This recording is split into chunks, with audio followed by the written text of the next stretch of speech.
దేవుని మహాపరిశుద్ధ నామానికి మహిమ కలుగుండాక.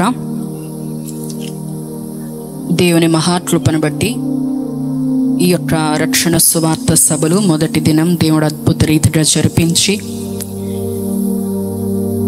మరొక దినములో మీ అందరి ప్రార్థన ఆలకించిన దేవుడు చక్కని వాతావరణం ఇచ్చి, ఎంతోమంది ఈ సువార్త వినడానికి ఆశపడుతున్నప్పటికి కూడా వారి జీవితాల్లో ఈ అవకాశాలు లేనప్పటికీ మీ సేవకుడిని ప్రేమించి దేవుడు ఇచ్చిన ఈ యొక్క భారాన్ని బట్టి మహాదేవునికి స్తోత్రాలు చెల్లిస్తున్నాను. దేవునికి స్తోత్రం. హల్లెలూయా. ఈ యొక్క ఆహ్వానాన్ని అందించిన దైవజనులు జాన్ వెస్లీ గారికి, వారి కుటుంబానికి నా వందనాలు తెలియజేస్తున్నాను. వేదిక మీద ఉన్న దైవజనులందరికీ నా వందనాలు తెలియజేస్తున్నాను. కూడి వచ్చిన మీ అందరికీ ప్రభు అయిన యేసుక్రీస్తు నామమున వందనాలు తెలియజేస్తున్నాను. ఈ రాత్రికాల సమయంలో దేవుడు మనతో మాట్లాడును రాక. వాక్య భాగంలో నుంచి మత్తయి సువార్త 27వ అధ్యాయం 50వ వచనం చదువుదాం. నేను త్వరగా నా మాటలు ముగిస్తాను, ఎందుకంటే నా వెనక ఉన్నవారు నాకంటే గొప్ప దైవజనులు కాబట్టి కొన్ని మాటలు చెప్పి మీ ముందుకు నేను ఈ మాటలు ముగిస్తాను. కాబట్టి నాతో ఏకీభవించండి. మత్తయి సువార్త 27వ అధ్యాయం 50వ వచనం. యేసు మరలా బిగ్గరగా కేకవేసి ప్రాణము విడిచెను. అప్పుడు దేవాలయపు తెర పైనుండి క్రింది వరకు రెండుగా చినిగెను. భూమి వణికెను, బండలు బద్దలాయెను, సమాధులు తెరవబడెను. నిద్రించిన అనేక మంది పరిశుద్ధుల శరీరములు లేచెను. వారు సమాధులలో నుండి బయటకు వచ్చి ఆయన లేచిన తర్వాత పరిశుద్ధ పట్టణములో ప్రవేశించి అనేకులకు అడ్డపడిరి. శతాధిపతియు అతనితో కూడా యేసునకు కావలి ఉన్నవారును భూకంపమును జరిగిన కార్యములన్నిటిని చూచి మిక్కిలి భయపడి, నిజముగా ఈయన దేవుని కుమారుడని చెప్పుకొనిరి. దేవునికి స్తోత్రం. హల్లెలూయా. ఈరోజు మన యొక్క వాక్య సారాంశం ఏంటంటే, యేసు ప్రభు వారు శిలువ మరణము పొందిన తర్వాత ఆ శిలువ మీద ఉండగానే జరిగిన 7 అద్భుత కార్యముల గురించి మీ ముందుంచడానికి ఇష్టపడుతున్నాను. 7 వండర్స్ ఆన్ ది క్రాస్. శిలువలో జరిగిన 7 అద్భుత కార్యములు. ఎన్ని అద్భుత కార్యములు ఏమండి చెప్పాలందరూ కూడా స్వరమెత్తి. మీరందరూ నోరు విప్పి చెప్తేనే చెప్పమన్నప్పుడు నాకు ముందుకు వెళతాను నేను.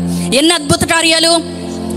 ఎంతమంది ఈ రాత్రికాల సమయంలో నా జీవితంలో ఏ కష్టము లేదండి, నా అంత హ్యాపీ లైఫ్ ఎవరికి లేదు, నేను చాలా సంతోషంగా ఉన్నాను, నాకు ఏ శ్రమ, ఏ దుఃఖము, ఏ అప్పు, ఏ వ్యాధి, ఏ బాధ లేదు అన్న వాళ్ళు చేయొద్దండి. ఇక్కడున్న వారందరికీ కూడా ఏదో ఒక శ్రమ, ఏదో ఒక దుఃఖము, ఏదో ఒక బాధ, బలహీనత వారి జీవితాల్లో వెంబడిస్తూ ఉండిద్ది కదా. అయితే ఈ రాత్రి దేవుడు నా మదిలో ఉంచిన మాట ఏంటంటే, యేసు ప్రభు వారు సిలువలో మరణించగానేనంట 7 అద్భుతాలు జరిగినాయి అంట. 7 వండర్స్ ఆన్ ది వరల్డ్ తెలుసు కానీ, ప్రపంచంలో 7 అద్భుత వింతలు తెలుసు కానీ, ఈ 7 అద్భుత కార్యములు ఏంటి? ఇవి తెలుసుకోవడం వల్ల మనకేంటి ఉపయోగం అంటే, మన దేవుడు ఎంత శక్తిమంతుడో, ఆయన ఎలాంటి అద్భుత కార్యములు నీ జీవితంలో ఈ రాత్రి జరిపించబోతున్నాడో ఆయన తెలియపరుస్తుండగానే దాన్ని అంగీకరించగలిగితే, స్వీకరించగలిగితే ఈ అద్భుత కార్యాలని నీ జీవితంలో నువ్వు పొందుకొని ఈ రాత్రి ఇక్కడ నుంచి వెళ్ళబోతున్నావు. హల్లెలూయా, హల్లెలూయా. చూడండి, యేసు ప్రభు వారి శిలువ మరణం గురించి మనమందరం కూడా ధ్యానిస్తూ వస్తున్నాం.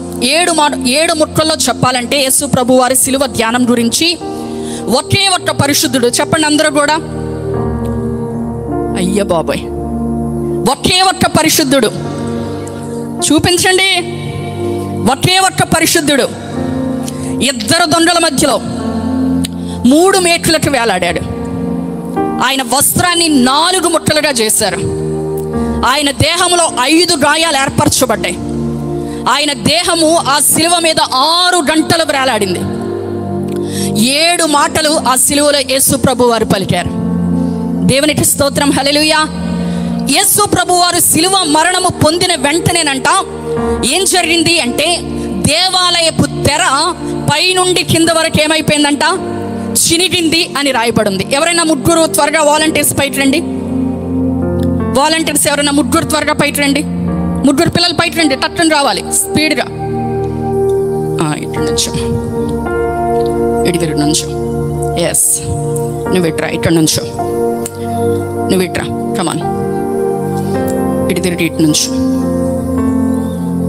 దేవునికి స్తోత్రం, హల్లెలూయా, వందనాలు, ప్రైజ్ లార్డ్. ఇక్కడ చూడండి, యేసు ప్రభు వారు శిలువ మరణం పొందగానే దేవాలయపు తెర ఏమైపోయిందంట, పైనుంచి కింద వరకు చిరిగింది.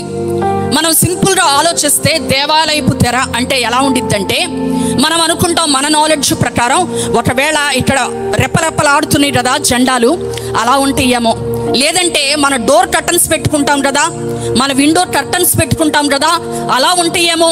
ఏదైనా ఒక గాలి వేస్తే ఆ కర్టన్ ఏమైపోయింది, చిరిగిపోవడానికి అవకాశం ఉంది. కానీ ఈ యొక్క దేవాలయపు తెర డైమెన్షన్స్ అంటే కొలతలు ఎక్కడ రాయబడలేదు. కానీ చరిత్రకారుడైన జోసిఫస్ ఏమని మాట చెప్తా ఉంటాడంటే, అదంట ఒక తెరలాగా ఉండదు కానీ ఒక దట్టమైన గోడలాగా ఉంటుందంట. ఆ యొక్క తెరని తొలగించాలి అంటే 300 మంది యాజకులు పనిచేయాలంట. 300 అడుగుల పొడవు, 30 అడుగుల ఎత్తు ఉంటుంది. అంత బలమైన ఏంటిది తెర ఏమైపోయిందంటే, యేసు ప్రభు వారు అలా శిలువ మరణం పొందడం ఏమైపోయిందంటండి, పైనుంచి కింద వరకు ఒకేసారి కొన్ని 100 మంది యాజకులు పనిచేస్తే కానీ దాన్ని తొలగించలేరు. అలాంటిది ఒకేసారి గోడలా ఉన్న ఆ తెర ఏమైపోయిందంటే పైనుంచి కింద వరకు చినిగిపోయింది. ఈ తెర అనేది దేనికి సాదృశ్యంగా ఉందంటే, మన ప్రభువైన యేసుక్రీస్తు వారి దేహానికి సాదృశ్యంగా ఉంది. దేవునికి స్తోత్రం, హల్లెలూయా. పాత నిబంధన ప్రకారం దేవుని ఆలయం అంటే ఎలా ఉండిద్దంటే, ఇది ఆవరణంలా ఉంటుంది, తర్వాత పరిశుద్ధ స్థలంలా ఉంటుంది. అందరూ చూడాలి. తర్వాత అతి పరిశుద్ధ స్థలంలా ఉండిద్ది. ఎవరైనా దేవుని సన్నిధికి రావాలి అంటే ఎక్కడికి రావాలి, ఇక్కడ ఉండాలి, ఆవరణంలోనే ఉండాలి. మరి నేను ఈ ఆవరణంలోకి రావడానికి కూడా నువ్వు ఎవరివి, సమరయుడువా, యూదుడువా అని అడుగుతారు. నా దేహంలో ఏమైనా అపవిత్రత ఉంటే నువ్వు రావడానికి వీల్లేదు దేవుని సన్నిధికి. ఇక్కడికి కూడా ఎవరు రావాలి, పురుషులు మాత్రమే రావాలి. ఏడాదికి కొన్నిసార్లు మాత్రమే ఈ ఆవరణంలో అడుగు పెట్టడానికి అవకాశం ఉండిద్ది. ఇప్పుడు ఈ పరిశుద్ధ స్థలంలోకి ఎవరు రావాలంటే, దేవుని అభిషేకం పొందిన యాజకులు మాత్రమే ఈ పరిశుద్ధ స్థలంలో కొన్నిసార్లు మాత్రమే అడుగు పెడతారు. కాదండి, నేను ఈ అతి పరిశుద్ధ స్థలంలోకి వెళ్ళాలంటే ఇక్కడ దేవుని సన్నిధి దిగి వచ్చింది, దేవుని అభిషేకం దిగి వస్తుంది. ఏ మనుష్యుడు కూడా ఈ అతి పరిశుద్ధ స్థలంలోనికి వెళ్ళడానికి అవకాశం లేదు. ఎవరైనా ఆవరణంలోనికి రావాల్సిందే. ఆవరణంలోకి రావాలన్నా కూడా ఎన్నో ఆటంకాలు, ఎన్నో అభ్యంతరాలు కలుగుతాయి. కానీ యేసు ప్రభు వారు ఎప్పుడైతే ఈ శిలువ మరణాన్ని పొందారో, ఇక్కడ అతి పరిశుద్ధ స్థలానికి పరిశుద్ధ స్థలానికి మధ్యలో ఉన్న తెర ఏమైపోయిందంటండి, పైనుంచి కింద వరకు ఒక్కసారే చిరిగిపోయింది. అంటే యేసు ప్రభు వారి శిలువలో ఆయన దేహము ఎప్పుడైతే చేల్చబడిందో, యేసు ప్రభు వారిని అంగీకరించిన వాళ్ళు ఎవరైనా సరే ఈ అతి పరిశుద్ధ స్థలంలోనికి చక్కగా దాటి వెళ్ళిపోవచ్చు. దేవునికి స్తోత్రం, హల్లెలూయా. నీ కులం ఏంటి, నీ మతం ఏంటి, నువ్వు ఎలాంటి వాడివి, నువ్వు అపవిత్రుడువా, నువ్వు పాపం చేస్తావా, నువ్వు ఎలాంటి వ్యక్తివైనా సరే నేను యేసు ప్రభు వారిని అంగీకరిస్తున్నా, యేసు ప్రభు వారి శిలువను అంగీకరిస్తున్నానంటే ఈ అతి పరిశుద్ధ స్థలంలో ఏ వ్యక్తి అడుగు పెట్టడానికి అవకాశం లేదు, ఏ వ్యక్తి ప్రవేశించడానికి అర్హత లేదు. అర్హత లేని ప్రతి ఒక్క వ్యక్తికి కూడా అర్హత కలిగించింది మన ప్రభువైన యేసుక్రీస్తు వారి శిలువ రక్తము మాత్రమే. దేవునికి స్తోత్రం, హల్లెలూయా. ఈరోజు ఈ రక్షణ సువార్త సభలో 2వ దినము దేవుడు నీతో మాట్లాడుతున్నాడు. నీకు అర్హత లేదు, నిజమే, నేను బలహీనుండండి, నా దేహంలో పాపం ఉంది, నేను అపవిత్రమైన వ్యక్తిని, ఇదిగో ఆ పరిశుద్ధుడైన దేవుణ్ణి నేను వెంబడించొచ్చా అంటే ఆయన మార్గమయ్యి ఏం చేశాడు, ఈ పరిశుద్ధ స్థలంలోనికి ఎవరైనా దాటి వెళ్ళిపోయేటట్లు దేవుడు చేశాడు. చప్పట్లు కొట్టి దేవుని నామాన్ని మహిమపద్దాం, హల్లెలూయా. ఈరోజు ఏ అపవిత్రత కలిగిన వ్యక్తి అయినా, ఎటువంటి పాప అయినా సరే, ఎలాంటి వ్యక్తి అయినా సరే చక్కగా ఆ నిత్య రాజ్యానికి అర్హత కలిగించింది మన ప్రభు అయిన యేసుక్రీస్తు వారి శిలువ మాత్రమే. దేవునికి స్తోత్రం, హల్లెలూయా.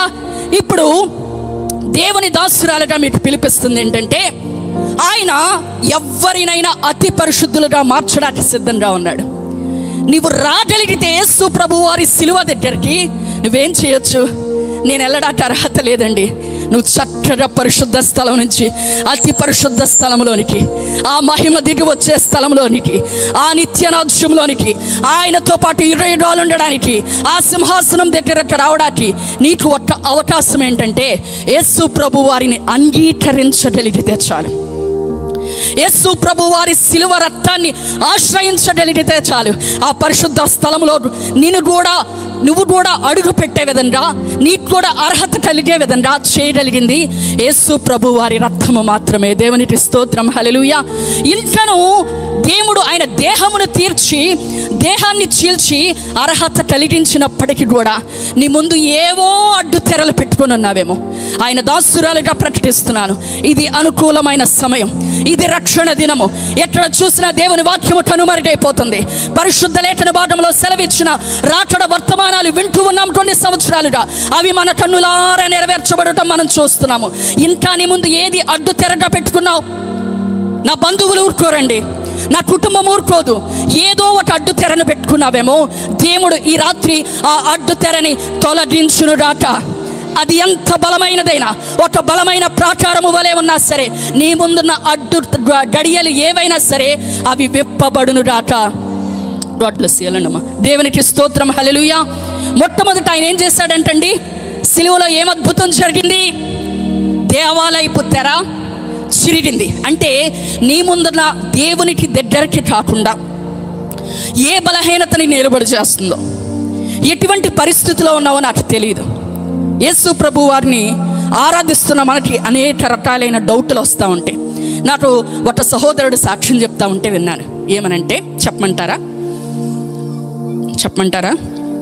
పాస్టర్స్ స్పందిస్తున్నారు, వీళ్ళు స్పందించట్లేదు. మరి చక్కగా ఇసురుకుంటా శనగపప్పు ఉడికిందంటావా లేదా అని ఆలోచిస్తున్నారు వీళ్ళు.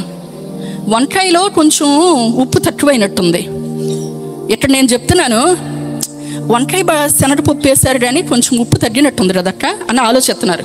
దేవునికి స్తోత్రం చెప్పండి. ఒక సాక్ష్యం చెప్పమంటారా? నేను విన్నది ఇంకా కొన్ని స్వరాలు వినపడలా. చెప్పమంటారా? ఒక సహోదరుడు నాతో చెప్తున్నాడు, ఒక మంచి భక్తి కలిగిన అమ్మాయికి ఇచ్చి ఈ వ్యక్తిని వివాహం చేశారు.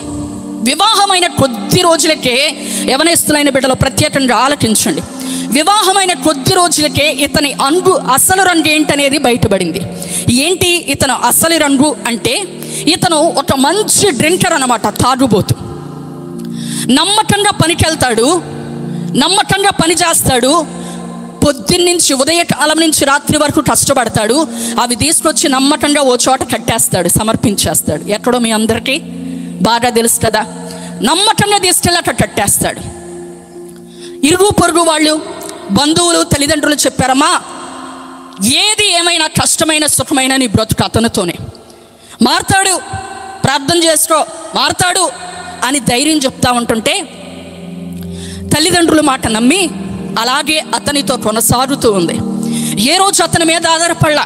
4 ఇళ్లలో పాస్ పనులు చేసుకొని, అంట్లు తోముకొని, షాపులు ఎదురుగా వాకిళ్ళు ఊడ్చి, కల్లాపు జల్లి వాళ్ళు ఇచ్చే 600, 500తో బ్రతుకుతుంది. సరే, వివాహమైంది, మారలేదు ఇతను. మరేమన్నా పిల్లలు పుడితే అన్నా మారతాడేమోనని వాళ్ళు ఆశపడితే దేవుడు కనికరించి వాళ్ళకి 2 ఆడపిల్లల్ని ఇచ్చాడు. తొండ ముదిరి ఓసర వల్ల అయిపోయినట్లుగా ఈ 2 ఆడపిల్లలు పుట్టిన తర్వాత ఇతను మారలేదు. సరికదా, ఎలా అయిపోయాడంటే, ఇప్పుడు దాకా ఇతను కష్టపడి పని చేసుకుంటూ డబ్బులు సంపాదించుకొని తాగేవాడు. ఈ 2 ఆడపిల్లలు పుట్టిన తర్వాత నువ్వు సంపాదించిన డబ్బులు కూడా నాకు ఇవ్వు, నేను తాగాలని అడగడం ప్రారంభించాడు. పిల్లల్ని అసలు ఏ వస్తువు దొరికితే ఆ వస్తువు పెట్టి వీరబాదుడు బాధేసేవాడు. రక్తాలు వచ్చేసేటట్లుగా, చచ్చిపోతారేమోనన్నట్లుగా కొట్టేసి ఆ ముందుకి ఇతను ఈ అమ్మాయి డబ్బులు ఇవ్వకపోతే కనుక ఒక భయంకరమైన క్రూరమైన జంతువులాగా ప్రవర్తించేవాడు. ఒకానొక రోజు ఇలాగే రక్షణ సువార్త సభలు జరుగుతుంటే బాగా తాగి తూలుతూ, ఏంటి వీళ్ళ గోల, వెళ్ళి కాసేపు మనము ఎంటర్టైన్మెంట్ చేద్దాం, కాసేపు ఏంటో వాళ్ళ అంతేంటో చూసొద్దాం అనేసి ఆ సువార్త సభ దగ్గరికి రావడానికి వచ్చి అలా దూరంగా నిలబడి చూస్తూ ఉంటేనంట, ఇందాక దైవజనులు ఆరాధన చేశారు కదా, అలాగే ఒక యవనస్తురాలు నిలబడి ఆరాధన చేస్తుందంట. దేవుణ్ణి స్తుతిస్తుందంట. ఇతను ఎందుకు వచ్చాడంటే పొళ్ళు నూరుకుంటూ వీళ్ళని ఎలా అయినా సరే అల్లరి చేయాలి, మీటింగ్ని డిస్టర్బ్ చేయాలని వచ్చిన వ్యక్తి ఈయన తెలియకుండానే దేవుని అభిషేకం అతన్ని తాకడం ప్రారంభించిందంట. దేవుని అగ్ని అతన్ని తాకడం ప్రారంభించింది. ఎప్పుడైతే దేవుని అగ్ని అతన్ని తాకుతుందో ఏదో ఇతన్ని తెలియకుండానే ఏదో విడిచిపోయిందంట. ఇంటికి వెళ్ళాడు, పడుకున్నాడు, తిరిగి లేచాడు. మరలా తిరిగి ఉదయాన్నే తిన్నగా వెళ్ళిపోయి మందు కొట్టి దగ్గరికి వెళ్తేనంట ఆ వాసన చూస్తుంటే కడుపులో తిప్పేయడం ప్రారంభించిందంట. Vomiting sensation వచ్చేస్తుందంట. అసలు ఏం జరిగింది, ఏమైంది అంటే రాత్రి ఏదో నాలో నుంచి వెళ్ళిపోయినట్లు అనిపించింది, ఏదో నన్ను తాకినట్లు అనిపించింది, నా హృదయం అంతా నా దేహం అంతా తేలికైపోయినట్లుంది. ఈరోజు దాని మీద నాకు అసహ్యం కలిగిపోయింది. ఏమండి, ఎవరు డబ్బులు ఇచ్చి బలవంతాన మార్చారు, ఎవరు మతం మార్చేశారు, ఎవరు వాళ్ళని ప్రలోభం పెట్టారు? మన ప్రభు అయిన యేసుక్రీస్తు వారు హృదయాంతరంగములను మార్చే దేవుడై ఉన్నాడు. నీ ప్రవర్తన, నీ స్వభావం ఎలాంటిదైనా ఏ వ్యక్తి దాన్ని మార్చలేరు. తన భార్య ఎన్నో సంవత్సరాలు ఏడ్చింది, ఎన్నో సంవత్సరాలు చెప్పింది, పిల్లల్ని చూపించింది, అయినా మారని వ్యక్తి ఒక్కసారి దేవుని శక్తి అలా తాకంగానే ఏమైపోయాడంట, అతని ముందున్న అడ్డు తెర ఏమైపోయింది, తొలగిపోయినట్లుగా మనం చూస్తున్నాం. దేవునికి స్తోత్రం, హల్లెలూయా. దేవుని వాక్యాన్ని వింటున్న నా ప్రియ బిడ్డ, ఈ రాత్రికాల సమయంలో పరిశుద్ధుడైన దేవుని కలుసుకోకుండా ఇంకా నీ ముందేమైనా అడ్డు త్వరలు ఉన్నాయేమో. పైకి పరిశుద్ధంగా కనిపిస్తున్నామని ఆ పరిశుద్ధుడైన దేవుని సమీపించకుండా ఏవో తెరలు నీ ముందున్నాయేమో. యేసయ్య నామములో ఈ రాత్రి ఆ అడ్డు తెరలు తొలగించబడునుగాక. రెండో మాట, మొట్టమొదట సిలువలో ఏం అద్భుతం జరిగిందంటండి, దేవాలయపు తెర చినిగిపోయింది. రెండో మాట చూద్దాము, రెండో మాట చదవండి, ఫాలో చేయండి. భూమి వణికెను. చెప్పండి, అందరూ కూడా గొనుక్కుంటున్నారు, నన్ను తిడుతున్నారు, నాకు అర్థమైంది, మీ భాష నాకు అర్థం కాదనుకుంటున్నారా? చెప్పండి, గట్టిగా హుషారుగా చెప్పండి, సంతోషంగా చెప్పండి. ఎందుకంటే మనము ఉచ్చరిస్తుండగా మన దేవుడు దాన్ని మన జీవితంలో స్థిరపరిచేస్తాడంట. చాలాసార్లు చెప్పినట్టున్నా మీకు. గొల్యాత్ ఏమో మహాబలాఢ్యుడు, దావీదు ఎంతటి వాడు? అయ్య బాబోయ్, బాగా ప్రాక్టీస్ చేశారు జాన్ వెస్లీ గారు, నా మీద గట్టిగా కక్ష కట్టినట్టున్నారు. వీళ్ళందరూ మౌనవ్రతం పాటించేశారు. దేవునికి స్తోత్రం. ఇది మాత్రం బాగా ప్రాక్టీస్ ఉంటుంది. ఎక్కడికి వెళ్ళినా దేవుని స్తోత్రం అంటే మాత్రం హల్లెలూయా అని చెప్తారు. ఏమండి, మొట్టమొదట ఏం మాట, దేవాలయపు తెర చినిగింది. రెండోది ఏమైంది, భూమి వణికెను అని రాయబడింది. ఇది దేనికి సాదృశ్యంగా ఉందంటే 4000 సంవత్సరాల క్రితం మన ప్రభు అయిన దేవుడు ఆ సీనాయి కొండ మీదకి అలా దిగి వస్తేనంట, ఆ యొక్క పర్వతము ఏదో చిన్న భూమి కాదు, ఒక గొప్ప పర్వతం అంట. దేవుడు అలా దిగి రాగానే ఆ పర్వతం వణికినట్లుగా, కంపించినట్లుగా మనం చూస్తున్నాం. దేవునికి స్తోత్రం, హల్లెలూయా. నిర్గమాకాండము 19వ అధ్యాయం 18వ వచనం చూద్దాం. నిర్గమాకాండము 19:18. యెహోవా అగ్నితో సీనాయి పర్వతం మీదకి దిగి వచ్చినందున అదంతయు ధూమమయమై దాని ధూమము పర్వతమంతయు మిక్కిలి కంపించెను. దేవునికి స్తోత్రం, హల్లెలూయా. పరిశుద్ధుడైన దేవుడు ఒక గొప్ప పర్వతమైన సీనాయి కొండ మీదకి అలా దిగిరాగల్ని ఏమైపోయిందంటే ఆ సీనాయి పర్వతం ఏమైపోయింది, కంపించిందంట.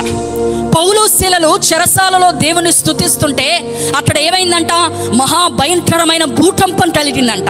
అందరి సంఖ్యలు తెగిపోయినాయి అంట. అలాగే పరిశుద్ధుడైన దేవుడు ఆ సిలువలో మరణిస్తే రెండో అద్భుతం ఏం జరిగిందంటే భూమి కంపించింది. ఇది దేనికి సాదృశ్యంగా ఉందంటే దేవుని సన్నిధి, దేవుని ప్రభావము ఎక్కడికైతే దిగి వస్తుందో అక్కడ భూమి కంపించింది. దేవునికి స్తోత్రం, హల్లెలూయా. నమ్ముతున్నారా? ఈ రాత్రికాల సమయంలో మన మధ్యలో అదే పరిశుద్ధుడైన దేవుడు సంచరిస్తున్నాడు. అదే మహిమను మనం చూడబోతున్నాము. ఆ సీనాయి పర్వతం మీదకి దిగి వచ్చిన దేవుడు, పౌలు శీలను స్తుతిస్తుండగా దిగి వచ్చిన దేవుడు, వారి సంఖ్యలు తెంచిన దేవుడు, ఈ రాత్రి ఈ రక్షణ సువార్త సభలో కూడా ఆయన సంచరించుచున్న దేవుడై ఉన్నాడు. ఆయన మన మధ్యలో ఆయన మహిమ దిగి వచ్చింది. ఏమండి, పూర్వమంట ఒక వ్యక్తిని దేవుడు అంగీకరించాడు అని తెలియపరచబడాలి అంటే, ఒక వ్యక్తి బలి అర్పిస్తే ఇది అంగీకారమే అని తెలియపరచబడాలంటే అక్కడికి దేవుని అగ్ని దిగి రావాలంట. మరి భూ ప్రపంచమంతా కూడా సరిపడా బలి ఎక్కడి నుంచి అర్పిస్తాము? మన ప్రభువు అయిన యేసుక్రీస్తు వారు ఆ సిలువలో భూమి మొదలుకొని ఇప్పటి వరకు కూడా రాబో తరాల వారికి కూడా సరిపడా ఒకే ఒక్క బలి అయిన గొర్రెపిల్లగా ఆ సిలువలో వధించబడ్డారు. కాబట్టి ఆ బలిని మన పరిశుద్ధాత్మ దేవుడు లేదా యెహోవా దేవుడు అంగీకరించినట్లుగా తెలియపరచడానికి ఆయన సన్నిధంట ఆ కలువరి కొండ మీదకి దిగి వచ్చిందంట. దేవునికి స్తోత్రం, హల్లెలూయా. ఈ యొక్క సభలో దేవుని సన్నిధి దిగి వచ్చును గాక. ఆమేన్, హల్లెలూయా. మీరెంత హుషారుగా చెప్తే దేవుడి సన్నిధి ఎందుకు దిగిరాదు? మీరెంత హుషారుగా చెప్తే చూడండి, ఇందాక చెప్తూ ఆపేశాను కదా. దావీదు ఎలాంటి వాడు? చిన్నవాడు. మీరు చెప్పమాకండి. గొల్యాతు మహాబలాఢ్యుడు. దావీదంట గొల్యాతు మీదకి వెళ్తున్నాడు. గొల్యాతు మీదకి వెళ్తా యుద్ధ నేర్పడతనం రాదు, ఏమీ ధరించుకోలేదు, ఆయుధాలు ఏమీ లేవు. ఒక యుద్ధ నేర్పరతనం కలిగిన ఆజానుభావుడైన గొల్యాతు మీదకి వెళ్తాం. ఏమని చెప్తున్నాడంటే, ఏదో సామాన్యమైన చిన్న రాళ్ళు ఏరుకుంటున్నాడు. ఏదో కుక్క వస్తే కొడతాకి చిన్న చిన్న రాళ్ళు ఏరుకుంటాం కదా మనం, అలా చిన్న చిన్న రాళ్ళు ఏరుకుంటున్నారు. ఏరుకొని అంటున్నాడు, నిశ్చయముగా నా దేవుడు నిన్ను నా చేతికి అప్పగిస్తున్నాడు, నేను నీ తల తెగ నరుకుతాను అంటున్నాడు. దేవునికి స్తోత్రం, హల్లెలూయా. దావీదు చేతిలో ఖడ్గం ఉందా? దావీదు చేతిలో ఆయుధం ఉందా? ఏముంది దావీదు చేతిలో? చిన్న రాళ్ళు ఉన్నాయి. కానీ దావీదు ఆ మాట ఉచ్చరిస్తూ వెళ్తా ఉంటే, నిశ్చయముగా నా దేవుడు నిన్ను నా చేతికి అప్పగిస్తాడు, నేను నీ తల తెగ నరుకుతాను అనగానే మన దేవుడు ఏమనేస్తాడంట? ఆమేన్ అనేస్తాడంట. దేవునికి స్తోత్రం, హల్లెలూయా. ఈ చిన్న రాయి పెట్టి గొల్యాతును కొట్టగానే అక్కడికక్కడే గొల్యాతు పడిపోవడం, గొల్యాతు ఖడ్గము తీసుకొని గొల్యాతుని హతమార్చినట్లుగా మనం చూస్తాం. ఈరోజు మన నోటితో మనం ఏమి ఉచ్చరిస్తామో దానిని మన జీవితంలో ఒక అద్భుతంగా చూడబోతున్నాం. దేవునికి స్తోత్రం, హల్లెలూయా. రెండో అద్భుతం ఏంటంటే, దేవుని సన్నిధి దిగి రావడం. భూమి కంపించడం అంటే దేవుని సన్నిధి, దేవుని మహిమ దిగి రావడం. నీకును ఆ పరిశుద్ధుడైన దేవునికి మధ్యలో ఉన్న అడ్డు తెర తొలగించబడింది. రెండోది ఏమైందంట? దేవుని సన్నిధి, దేవుని మహిమ భూమి మీదకి దిగి వచ్చింది. దేవునికి స్తోత్రం, హల్లెలూయా. మూడో మాట ఏంటంటే, బండలు బద్దలయ్యాయి. చెప్పండి అందరూ కూడా. ఏమైనాయి అంటండి? ఏమైనాయి? నీ ముందు సాతానుడు ఇప్పటికే కొన్ని బండలు ఉంచాడు. నీ ఆశీర్వాదానికి అడ్డుగా కొన్ని బండలు ఉంచాడు. ప్రభు అయిన యేసుక్రీస్తు వారి మహిమ ఇక్కడికి దిగిరాగానే నీ ముందు ఏ బండ సాతానుడు ఉంచాడో అదంట బద్దలవ్వబోతుందంట. దేవునికి స్తోత్రం, హల్లెలూయా. దేవుని వాక్యాన్ని వింటున్న నీ హృదయం ముందు బద్దలైతే ఏమైంది? నీ ముందున్న శోధన అనే యొక్క శత్రువు అనే బండ కూడా ఏమైపోద్ది? బద్దలైపోద్ది. బండ మీద ఎంత మంచి విత్తనం తీసుకొచ్చి విత్తినా కూడా అదేమవుదో? ఫలించదు. యేసు ప్రభు వారు ఆ కలువరి సిలువలో సాతాను యొక్క తలను చెతకగొట్టాడు కాబట్టి ఆ జయమిచ్చిన యేసయ్య నీ ముందు ఏ అడ్డుబండు ఉందో, సాతానుడు నిన్ను ఆశీర్వాదాన్ని చూడకుండా, నిన్ను అభివృద్ధి చూడకుండా, దీవెన చూడకుండా నీ ముందు ఇప్పటికే నీ జీవితంలో కొన్ని బండలు ఉంచాడు. యేసు ప్రభు వారిని సాతానుడు అనుకుంటున్నాడు, నేను చంపేస్తాను అని. అమ్మయ్య, నేను చంపేస్తాను ఎట్లయినా అనుకున్నాడంట. అనుకొని ఏం చేశాడు? ఒక పెద్ద రాతి సమాధిలో పెడితే యేసు ప్రభు వారిని ఆ సమాధి కంట పెద్ద రాతిని తీసుకొచ్చి దాన్ని ఎవ్వరో తీయకుండా, ఆయన మళ్ళీ తిరిగి బయటికి రాకుండా ఏం చేశారు? సమాధికి ఒక రాతిని అడ్డుగా పెట్టాడు, మళ్ళీ రాకూడదు బయటికి అని. ఎంత విచిత్రమో చూడండి. బ్రతుకున్న వాళ్ళు బాడీ గార్డులను పెట్టుకొని తిరగడం చూశారు, కానీ మీరు చనిపోయిన వాళ్ళకి ఎవరన్నా బాడీ గార్డులను పెడతారండి? చనిపోయిన వాళ్ళకి బాడీ గార్డును పెడతారా? మన ప్రభువు అయిన యేసుక్రీస్తు వారి దేహానికంట కాపలో పెట్టారంట. కొంతమంది సైనికుల్ని నిలబెట్టారు.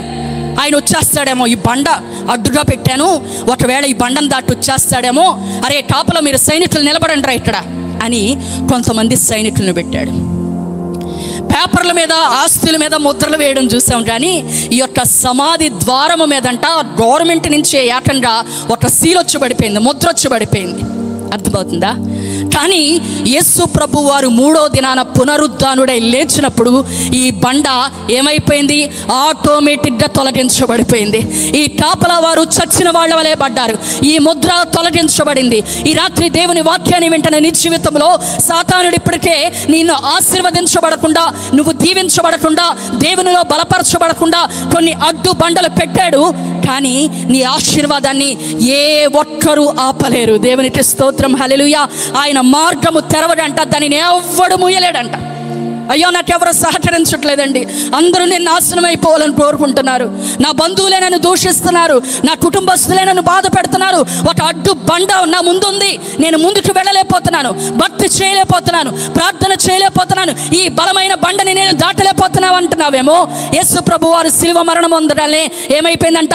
బండలు బద్దలైపోయినాయి అంట. దేవునికి స్తోత్రం, హల్లెలూయా. ఏ సమస్య, ఏ శోధన, ఏ శత్రువు మరి నీ ముందు ఉంచబడిందో ఒక పెద్ద బండగా ఈ రాత్రి దేవుని సన్నిధిలో అది ఏమైపోతుంది?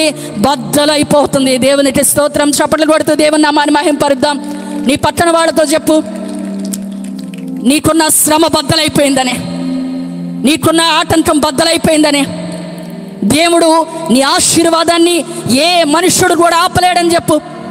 చక్కగా షేటండి ఇవ్వండి, షేటండి ఇచ్చి చెప్పండి పక్కన వాళ్ళకి, అక్క వందనాలు, బాగున్నారా అని అడగండి. బాగున్నారా? నీ ముందున్న చేయబట్టుకోండి, చక్కగా చేయబట్టుకొని చెప్పండి. అభిషేకం ట్రాన్స్ఫర్ అయిపోవాలి. నీ ముందు ఏ బండ సాతానుడు ఉంచాడో నువ్వు అభివృద్ధి చెందకుండా కష్టపడుతున్నామండి, ప్రతిఫలం చూడలేకపోతున్నాం. పొద్దు నుంచి రాత్రి వరకు ఎంతగానో కుటుంబం అంతా కష్టపడుతున్నాం. అయినా అప్పుల బాధలే, ఆర్థిక ఇబ్బందులే, చిల్లి సంచిలో వేసినట్లే ఎప్పటికప్పుడు డబ్బులు వెళ్ళిపోతున్నాయి, ఎక్కడికి వెళ్ళిపోతున్నాయో తెలియదు. అప్పులు వడ్డీలు కట్టుకుంటున్నావు. ఎస్, నీ జీవితంలో ఒక రాతి బండను ఉంచాడు ఆర్థికంగా అభివృద్ధి చెందకుండా. కానీ రాత్రి దేవుడు బద్దలు చేయబోతున్నాడు. సెకండ్ ఇచ్చి చెప్పండి నీ పక్కన వాళ్ళకి, సెకండ్ ఇచ్చి నీ ముందున్న బండ్లని. అబ్బో ఎంత గట్టిగా చెప్తే బండ కాదు కదా, పేపర్ కూడా ఏమీ అయ్యేటట్టు లేదు. హుషారుగా చెప్పండి అమ్మా, హుషారుగా చెప్తారా? మీరు చెప్తుండగానే మీ బండలు బద్దలవ్వాలి. హుషారుగా చెప్తారా? రెడీయా? సెకండ్ ఇచ్చారా? అమ్మ జాగ్రత్త, కరోనా ఏం లేదు ఇప్పుడు. పట్టుకున్నారు కదా. నీ ముందు శత్రువు ఏ బండ ఉంచాడో ఈ రాత్రి బద్దలవబోతుంది. ఈ రాత్రి బద్దలవబోతుంది. నీ ఆశీర్వాదాన్ని ఏ శత్రువు ఆపలేడు, ఏ సాతాను ఆపలేడు. చప్పట్లు కొట్టి దేవుని నామాన్ని మహిమపరచు. నీ ముందున్న ప్రతి బండని దేవుడు ఆ సిలువలో బద్దలయ్యేటట్లు చేశాడు. నువ్వు చెప్పు సాతానుతో, నా ఆశీర్వాదాన్ని ఎవరు ఆపలేరు. ఆయన పునరుద్ధానాన్నంట బండ ఆపలేకపోయింది, కాపలా వాళ్ళు ఆపలేకపోయారు, అక్కడున్న అధికార ముద్ర ఆపలేకపోయింది. నీ ఆశీర్వాదాన్ని కూడా ఈ రాత్రి ఏ శత్రువు ఆపలేడు. దేవునికి స్తోత్రం, హల్లెలూయా. ఏమైపోయినాయి అంట? బండలో బద్దలైపోయినాయి. దేవునికి స్తోత్రం, హల్లెలూయా. 4వ మాట చదువుదాం. సమాధులు తెరవబడ్డాయి. 4వ మాట చెప్పండి అందరూ కూడా. చెప్పారా? చెప్పారా? చెప్పండి మళ్ళీ. సమాధులు ఇది ఒక సూపర్ న్యాచురల్ థింగ్ అన్నమాట. నేను చాలా దేవునితో పరిశుద్ధాత్మ అభిషేకం కోసం కనిపెడుతూ, ఆయనతో మాట్లాడుతూ కృపావరాల కోసం కనిపెడుతున్నప్పుడు నాకు ఈ మాట అర్థమైంది. ఒక సూపర్ న్యాచురల్ థింగ్ అంటే అసాధారణమైన కార్యం ఇది. ఏం కార్యం? ఏమైందంట? సమాధులు తెరవబడినాయి. చెప్పండి అందరూ కూడా. ఏమైంది? తర్వాత 5వ మాట ఏముంది? 2 కలిపి చెప్పేస్తాను, టైం తక్కువే ఉంది కాబట్టి. నిద్రించిన అనేక మంది పరిశుద్ధుల శరీరములు లేచెను. దేవునికి స్తోత్రం, హల్లెలూయా. సమాధులు తెరవబడ్డాయి, పరిశుద్ధులు అనేకులు లేచారంట. చూడండి, ఇది ఒక అసాధారణమైన కార్యం. అంటే నీ ముందు ద్వారము మూసుకొని పోయింది, ఏ మనుషుని వల్ల కాదు. కొంతమంది చెప్తున్నారు, ఏమండి మేము ఈ మధ్య ఒక మంచి గృహాన్ని కట్టుకున్నాం, ఇప్పటి వరకు మా కుటుంబం అంతా చక్కగా పచ్చగా ఉండేది, కళకళలాడుతూ తృప్తిగా సంతోషంగా బ్రతికేవాళ్ళం. గృహాన్ని కట్టుకున్న దగ్గర నుంచి తెలియని అసమాధానం మా కుటుంబంలో. మనుషులము ఒకళ్ళని విడిస్తే ఒకళ్ళని బలహీనత వచ్చేస్తుంది. ఒకవేళ మాకేమన్నా చేతబడి చేశారేమో, ఏమన్నా మా మీద ప్రయోగం జరిగిందేమోనని మాకెందుకో అనుమానంగా ఉందండి అంటున్నారు. అలాంటి అనుమానాలు ఉన్న వాళ్ళు ఈ రాత్రి ఎవరైనా ఉన్నట్లయితే గనక ఒక అసాధారణమైన కార్యాన్ని చేయగలిగింది మన ప్రభు అయిన యేసుక్రీస్తు మాత్రమే. సమాధులంట తెరవబడిని అంట, అనేక మంది పరిశుద్ధులు మృతులైన వారంట లేచి యెరూషలేము వీధుల్లో తిరుగుతున్నారంట. యెరూషలేము వీధుల్లో తిరుగుతున్నారు. ఏమంటే ఎందుకు తిరుగుతున్నారు మీరు? ప్రవీణ్ పగడాల గారి కేసు కోసం శాంతి ర్యాలీ చేస్తున్నారా మీరు అందరూ అంటే కాదు, మేము సమాధుల్లో నుంచి లేచి వచ్చాం. పరిశుద్ధులమైన మేము ఇదిగో మా దేవుడు సమాధులు బద్దలు కొట్టి మాకు మరలా జీవాన్ని ఇచ్చాడని చెప్తున్నారు. అంటే ఒక అసాధారణమైన కార్యాన్ని చేయగలిగిన వాడు మన ప్రభు అయిన యేసుక్రీస్తు మాత్రమే. దేవునికి స్తోత్రం, హల్లెలూయా. సమాధులు తెరవబడడం, పరిశుద్ధులు లేపబడడం అంటే ఇక మార్గము మూసుకుపోయి నీ ఆశలు, నీ దర్శనాలు, నీ ఆలోచనలు అవి మృతతుల్యమైపోయినాయి. ఇక ఆశలు వదిలేస్తున్నావు, ఆ కళని వదిలేస్తున్నావు, ఇక అది మృతతుల్యమైపోయింది, పాతి పెట్టబడింది. ఇక మరలా ఎన్నడూ అందులోనికి జీవము రావడానికి ఆశ లేదు, అది నెరవేర్చబడడానికి ఆశ లేదు. కానీ మన ప్రభు అయిన యేసుక్రీస్తు వారు ఆ శిలువ మరణం పొందడం ద్వారా అంట సమాధులు తెరవబడినాయి అంట, మృతులైన పరిశుద్ధులు లేపబడ్డారంట. దేవునికి స్తోత్రం, హల్లెలూయా, హల్లెలూయా. ఏమండి, లాజరు ఏమయ్యాడు? నిద్రపోయాడా? చనిపోయాడు. మీకు విషయం తెలుసా? నీటి బుట్టంత రక్తము, ఒక నీటి బుట్టంత రక్తము మన బ్రెయిన్లో గడ్డ కడితే దాని సంబంధిత నరాలన్నీ ఏమైపోతాయి అంటే చచ్చుబడిపోతాయి. బ్రెయిన్లో చిన్న క్లాట్ ఏర్పడితే, నీటి బుట్టంత రక్తము గడ్డ కడితే దానికి సంబంధించిన ప్రవహించే నరాలన్నీ కూడా ఏమైపోతాయి అంటే పైనుంచి కింద వరకు గడ్డ కట్టుకుపోతాయి, బిగుసుకుపోతాయి, నార్మల్గా అవ్వవు. అందుకే పక్షవాతం వచ్చిన వాళ్ళకి మీకు తల్లో అండి చిన్న గడ్డ ఉందండి అని చెప్తారు. వాళ్ళు ఏమవుతుంది, వాళ్ళ శరీరం మూతంతా స్టిక్ అయిపోద్ది, గట్టిగా బిగుసుకుపోద్ది, చేతులు ఏమైపోతాయి. చూసారా ఎప్పుడన్నా పక్షవాతం వచ్చిన వాళ్ళని? చూసారా ఎలా ఉంటుంది? వాళ్ళ చెయ్యి కాలు ఫ్రీగా కదపలేరు, వాళ్ళు మూమెంట్ ఇవ్వలేరు, బిడ్డ తీసుకుపోద్ది. ఒక నీటి బొట్టంత రక్తము గడ్డగడితేనే 3 నుంచి 5 సంవత్సరాలు మందులు వాడాలని డాక్టర్స్ చెప్తారు. అయినప్పటికీ కూడా నార్మల్ అయితేనే నమ్మకం లేదు. ఎందుకంటే నార్మల్ అయితే ఇప్పటికీ పక్షవాతం వచ్చిన వాళ్ళు నార్మల్గా తిరుగుతూ ఉంటారు, ఎంతోమంది వారి పనులు వారు చేసుకోకుండా బాధపడరు.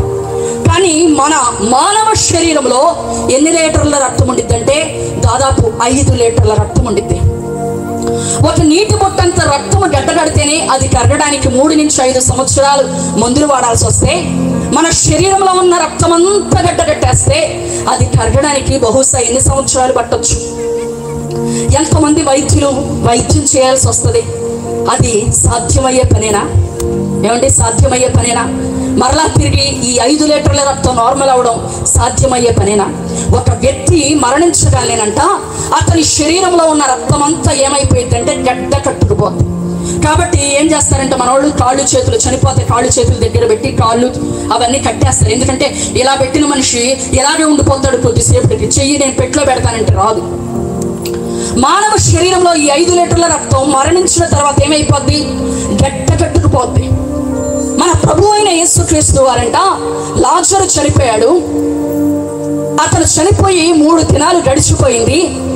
ఆ సమాధి దగ్గరికి, లాజరు చనిపోయిన సమాధి దగ్గరికి యేసు ప్రభు వారు వెళ్ళారు. ఇతని శరీరంలో ఉన్న రక్తం అంతా ఏమైపోయిందండి? గడ్డ కట్టుకుపోయింది. అతని దేహం అంతా మృతతుల్యమైపోతుంది. కానీ జీవము గల దేవుడంట ఆ సమాధి దగ్గరికి వెళ్ళి లాజరు లేచి బయటికి రా అనగానేనంట ప్రేత వస్త్రాలతో చుట్టబడిన వాడు ఆ యొక్క 5 లీటర్ల రక్తము ఒకే ఒక్క సెకండ్లో, ఎప్పుడైతే జీవము గల దేవుని మాట ఆ మృతతుల్యమైపోయిన చనిపోయిన లాజరు చెవికి తగిలిందో ఈ 5 లీటర్ల రక్తము కూడా ఒకే ఒక్క సెకండ్లో మరలా తిరిగి ప్రవహించడం ప్రారంభమైపోయిందంట. దేవునికి స్తోత్రం. కొడితే గంభీరంగా కొట్టు.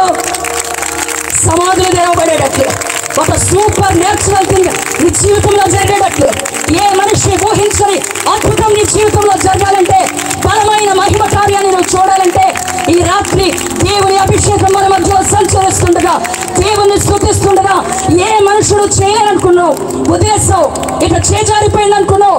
నీ కళ, నీ దర్శనము, నీ ఆశలు పాతి పెట్టబడిని. కానీ నా దేవుడు అంట ఆ సిలువలో మరణించడాన్ని అంట సమాధులు తెరవబడిని అంట. దేవునికి స్తోత్రం, హల్లెలూయా. ఒక్కసారి ఆలోచించండి, నేను చెప్తున్నాను కాదు, నిజంగా ఆలోచించండి. బైబిల్ చదువుతున్నప్పుడు చనిపోయిన వాళ్ళు అప్పుడే యానివర్సరీ అయ్యొచ్చు, శ్రద్ధాంజలి కట్టెత్తున్నారేమో పాపం, ఫోటో పెట్టి. కొంతమంది పాపం సమాధి కట్టిద్దాం అనుకుంటున్నారేమో. కొంతమంది అక్కడ ఫోటో పెట్టి అంతకు అన్నదానాలు చేస్తున్నారేమో. ఈ అన్నదానాలు చేస్తా ఉంటే, ఫోటోకి దండేద్దామంటే అక్కడ సమాధి లేపబడంట, ఈయనంట సంచరిస్తున్నాడంట, బయటకు వచ్చేసాడంట. ఒకసారి ఆలోచించండి. ఆ సూపర్ న్యాచురల్ తినడానికి ఈ రాత్రి జరిగితే ఇక్కడ ఒక్కడైనా ఉంటారంటారా? ఏమండి, ఉంటారంటారా అసలు? కానీ ఒక్కసారి మనస్ఫూర్తిగా ఆలోచించండి, ఇది జరిగే పనేనా? ఎంత అద్భుతం అండి, ఎంత ఆశ్చర్య కార్యం అసలు. వావ్, మన దేవుడు ఎలాంటి గొప్ప కార్యాలు చేసే దేవుడు, ఎంత ఆశ్చర్య కార్యాలు చేసే దేవుడు. ర్యాలీగా వెళ్ళిపోతున్నారంట పరిశుద్ధులు అందరూ, యెరూషలేము వీధుల్లో వెళ్తున్నారు. ఓ గుంపులుగా అందరూ వెళ్తా ఉన్నారంట. ఏమండి, ఎక్కడికి వెళ్తున్నారు, ఎందుకు వెళ్తున్నారు అంటే, మా సమాధులు తెరవబడినాయి, పరిశుద్ధుడైన దేవుడు మరణించడంతోనే మాలోకి జీవం వచ్చిందని చెప్తున్నారు. దేవునికి స్తోత్రం, హల్లెలూయా, హల్లెలూయా. సూపర్ న్యాచురల్ థింగ్ అంటే అసాధ్యమైన వాటిని సాధ్యపరిచే దేవుడు నా దేవుడు. ఇప్పటికే ఆశలు వదిలేసుకున్నావు, ఆ కోరిక వదిలేసావు, ఇట్లా జరగదు, అదన్నటికీ నెరవేర్చబడదని వదిలేసావు. కానీ నా దేవుడు సాధ్యపరచగలిగిన సమర్థుడు. ఒక చిన్న ఉదాహరణ చెప్తాను. ఏంటి ఆ ఉదాహరణ అంటే, నేను హైదరాబాద్ వాక్యం ప్రకటించడానికి వెళ్తే ఒక హోటల్లో నేను బస చేస్తున్నాను. పాస్టర్ గారు వచ్చి, అక్క మీరు ఒక కుటుంబానికి ప్రార్థన చేయాలి అన్నారు. ఓకే చేస్తానా అన్నాను. అలా కాదక్క, వాళ్ళ ఇంటికి మనం వెళ్ళాలి అన్నారు. కొంచెం స్టైల్గా చెప్పాను, నో వే, నేను రాను, వాళ్ళని మీటింగ్ దగ్గరికి రమ్మనండి, లేదంటే కనుక వాళ్ళనే తీసుకొని రమ్మనండి, కానీ నేను మాత్రం రాను అన్నాను. సాయంత్రం మీటింగ్ దగ్గరికి వాళ్ళు వస్తామని చెప్పారంట. నేను వెళ్ళిపోయి మీటింగ్కి రెడీ అవుతా ఉంటే పరిశుద్ధాత్మ దేవుడు నాతో మాట్లాడుతున్నాడు, నువ్వు వెళ్ళు అని. వెంటనే పాస్టర్ గారికి ఫోన్ చేసి, అయ్యా దేవుడు వెళ్ళమంటున్నాడు, మీటింగ్కి తీసుకెళ్ళేటప్పుడే నేను కారులో అలా ఓ బ్రేక్ వేసేస్తే వాళ్ళకి ప్రార్థన చేస్తానన్నా. వాళ్ళు ఒక భయంకరమైన పరిస్థితుల్లో నుంచి ప్రభువుని నమ్ముకున్నారు. చెప్పాలి అంటే ఎందుకు నమ్ముకోవాల్సి వచ్చిందంటే, 18 సంవత్సరాలు వాళ్ళ వివాహం అయిన తర్వాత ఒక కూతురు పుట్టింది. ఎన్ని సంవత్సరాల తర్వాత? 18 సంవత్సరాల తర్వాత. ఎంత సంతోషంగా ఉండిద్ది. కానీ కొద్దిగా నెలలు గడవగాలేనంట ఈ పిల్లలు ఏ కదలిక లేదు. పిల్లలందరూ ప్రవర్తించే విధంగా ప్రవర్తించట్లా, కదలట్లేదు, ఏడవదు, ఏమి చేయట్లేదు. ఏంటి అని డాక్టర్స్ని అడిగితే 6 months దాటిన తర్వాత అంత నార్మల్ అవుతుంది అన్నారు. 6 నెలలు గడిచిపోయినా కూడా ఈ పిల్లకి ఏ మార్పు రాలేదు. సరే, డాక్టర్ దగ్గరికి వెళ్ళారు, అన్ని టెస్టులు చేయించారు. ఏమని డయాగ్నోసిస్ చేశారంటే, ఆమె ప్రాబ్లం ఏంటంటే శరీరంలో అవయవాలన్నీ తనకి ఎదుగుతున్నాయి, కానీ ఎదుగుదల ఉంది, కానీ బ్రెయిన్ మాత్రం, మెదడు మాత్రం పెరగట్లేదండి అని చెప్పారు. మెదడు మాత్రం పెరగకపోవడం వల్ల ఏమైందంటే తనకి శరీరం అంతా పెరాలసిస్ అనమాట, పక్షవాతం. అంటే ఏ పని తను చేయలేదు. ఇప్పుడు పాము వచ్చి ఆ మీద నుంచి వెళ్ళిపోయినా కూడా ఇదిలించుకోలేదు, చీమలు కుట్టేస్తున్నా కూడా దులుపుకోలేదు. స్పూన్లతో అన్నాన్ని జ్యూస్గా చేసి పసిపాపకి ఎలా పోస్తారో 8 సంవత్సరాలు వచ్చిన తర్వాత కూడా ఈ పిల్లకి అలాగే పోస్తా ఉన్నారు. దేహంలో ఏ కదలిక లేదు. అక్కడికి తీసుకొని వెళ్ళారు నన్ను, ప్రార్థన చేయండి, వీళ్ళు దేవుణ్ణి నమ్ముకున్నారు ఇటీవలే, దేవుడు ఏదన్నా మేలు చేసేటట్లు ప్రార్థన చేయండి అని. మీరు చెప్తున్నాను, నాకు ఎక్కడ లేని భయం వచ్చేసింది. ఓరినాయనో, ప్రార్థన అంటే ఏదో జ్వరం పట్టిన వాళ్ళకైతే, జ్వరం వచ్చిన వాళ్ళకైతే ప్రార్థన చేస్తాం, కానీ మరి ఎంత జబ్బు ఉన్న వాళ్ళకి ఏం ప్రార్థన చేస్తాము అనుకున్నాను. ఎన్నో హాస్పిటల్ తిరిగారు, ఎన్నో డబ్బులు ఖర్చు పెట్టారు, ఎన్నో ప్రయత్నాలు చేశారు. అక్కడికి వెళ్తే బాగుపడిద్ది, ఇక్కడికి వెళ్తే బాగుపడిద్ది, అక్కడికి వెళ్తే బాగుపడిద్ది. వాళ్ళు ఎన్ని ప్రయత్నాలు చేయగలరో కూతురును వదులుకోలేక. చాలామంది చెప్పారంటే ఒడ్డుకం చేసి చంపేయండి కానీ. 18 సంవత్సరాలు లేదు అని ఏడుస్తే కలిగిన పిల్ల మేము చేయలేము మా చేతులతో అలాగా అని అలాగే వాళ్ళు ఎదురు చూస్తూ ఉన్నారు. అయితే ఆ రోజు ప్రార్థన చేస్తా ఉన్నాను. నాకైతే హృదయం అంతా భయమో వణుకు అనమాట. అయ్యి బాబాయ్, ఈమెలో మళ్ళీ ఏదో ఏముందో ఏంటి, అసలు ఇట్లాంటి ఆమెకి ప్రార్థన చేయడానికి తెచ్చారు. అసలు హోటల్లో ఉన్నప్పుడు అడిగితే బాగుండేది, ఎట్లాంటి రోజు జబ్బు అంటే వచ్చేదని కాదు, అనవసరంగా నా పరువు పోతుంది, ఎందుకు వచ్చాను నేను అనుకొని కొంచెం ధైర్యం నా ప్రభువుని బట్టి కొంచెం బలం తెచ్చుకొని నెత్తి మీద అలాగ ఈ నుదుటి మీద అలా చెయ్యేసి ప్రభు అయిన యేసుక్రీస్తు నామంలో విడుదల కలుగును గాక అని ప్రార్థన చేస్తే నేను పరిశుద్ధాత్మతో నింపబడి అన్య భాషలు మాట్లాడుతూ ఒక అభిషేకం నా మీదకి అలాగ వచ్చేస్తే ఆ అమ్మాయి నుదుటి మీద ఇలా చెయ్యేసి ఒక చిన్న మొక్కే ప్రార్థన చేసి నేను అన్య భాషలు మాట్లాడుతూనే తన దేహాన్ని గమనిస్తుంటే తన కాలి బొటన వేలు అలా కదిపిందండి. నాలో చాలా భయం ఉంది, మీరు చెప్తున్నాను దాచుకోకుండా. నాలో చాలా భయం ఉంది, కానీ దేవుడు ఆత్మ నా మీద ఉండబట్టి ధైర్యం తెచ్చుకున్నా. దేవుడు నీ కుమార్తెను స్వస్థపరిచాడు, వెళ్ళి కావాలంటే సిటీ బ్రెయిన్ స్కాన్ చేయించుకోండి అన్నారు. అంటే హాస్పిటల్కి వెళ్ళారంట. సిటీ బ్రెయిన్ స్కాన్ చేయించిన తర్వాత ఆ డాక్టర్ చెప్పారంట, ఏమండి జీవితంలో ఈ బ్రెయిన్ ఎదుగుదలకి ఎక్కడ కూడా ట్రీట్మెంట్ అనేది లేదు, ఎక్కడికి వెళ్ళినా కూడా ట్రీట్మెంట్ అనేది బ్రెయిన్కి ఎదుగుదలకి లేదు. బ్రెయిన్లో ప్రాబ్లం వస్తే రీప్లేస్మెంట్ చేసే విధానం లేదు. కానీ ఏం జరిగిందో తెలియదండి, మీ అమ్మాయి బ్రెయిన్ ఎదగడం ప్రారంభించిందని చెప్పారు. దేవుడు కృపైతే ఎప్పుడన్నా సాక్ష్యం మీకు వినిపించడానికి ప్రయత్నం చేస్తా. వాళ్ళ ఆనందానికి అవధులు లేవు. వాళ్ళు చెప్పారంట, ఏం అద్భుతం జరిగిందండి, మీ అమ్మాయి మెదడు ఎదగడం ప్రారంభించింది అని. వాళ్ళందరూ కుటుంబం అంతా వచ్చి ప్రభు సన్నిధిలో బాప్తిసం తీసుకొని ఈయన తప్ప సూపర్ న్యాచురల్ థింగ్స్, అసాధ్యమైన వాటిని సాధ్యపరిచే దేవుడు భూ ప్రపంచంలో ఎక్కడ వెతికినా మీకు దొరకడు. దేవునికి స్తోత్రం, హల్లెలూయా. ఈ రాత్రికాల సమయంలో నీ ఆశలు సమాధి చేయబడ్డాయి, నీ కోరికలు సమాధి చేయబడ్డాయి, నీ కళ నీ దర్శనాలు ఇటు వదిలేస్తున్నావు, పాతి పెట్టబడిని అవి నెరవేర్చబడవని సమాధి చేయబడిన మృతతుల్యమైపోయిన పరిస్థితులను ఉన్నావేమో. నా దేవుడు అసాధ్యమైన వాటిని సాధ్యపరిచే దేవుడు. ఆయన శిలువ మీద మరణము పొందగానే ఏమైపోయిందంట, సమాధులు తెరవబడి పరిశుద్ధులైన అనేకులు ఏమైపోయారంట, సజీవులై యెరూషలేము వీధుల్లో సంచరిస్తున్నారంట. దేవునికి స్తోత్రం, హల్లెలూయా. నీ జీవితంలో దేవుడు ఇది ఎందుకు ఈ యొక్క సభని ఏర్పాటు చేశాడంటే ఆయన నిన్ను లేవనెత్తాలనుకుంటున్నాడు. ఆయనే నిన్ను లేవనెత్తాలనుకుంటున్నాడు. ఏ విషయంలో పడిపోయి ఉన్నావో, బలహీనురాలిగా ఉన్నావో, యేసు నామములో ఈ రాత్రి లేపబడుదుగాక. నీ జీవితంలో ఒక అసాధ్యమైన కార్యము ఈ రాత్రికాల సమయంలో దేవుడు జరిగించును గాక. ఎన్ని మాటలు చెప్పానంటారు ఇంతకే? ఏమండి ఎన్ని చెప్పాను? అబ్బో చాలా సంతోషం. మీకు మీరు చప్పట్లు కొట్టేసుకోండి. అసలు చాలా బాగా చెప్పేశారు, మీరు చప్పట్లు కొట్టేస్తారు. 6వ మాట ఏంటంటే చదవండి. చీకటి సమాధులలో నుండి బయటికి వచ్చి అయిపోయింది. అది శతాధిపతియు కాదు, చీకటి కమ్మెను, లోకమంతా చీకటి కమ్మెను అనే మాట ఉంటుంది. 6వ మాట మనం చూసినట్లయితే ఆయన మరణించిన తర్వాత 6వ అద్భుత కార్యం ఏం జరిగిందంటండి, లోకమంతా చీకటి కమ్మెను. యేసు ప్రభు వారు సాయంకాల వేళ మృతి చెందలేదు.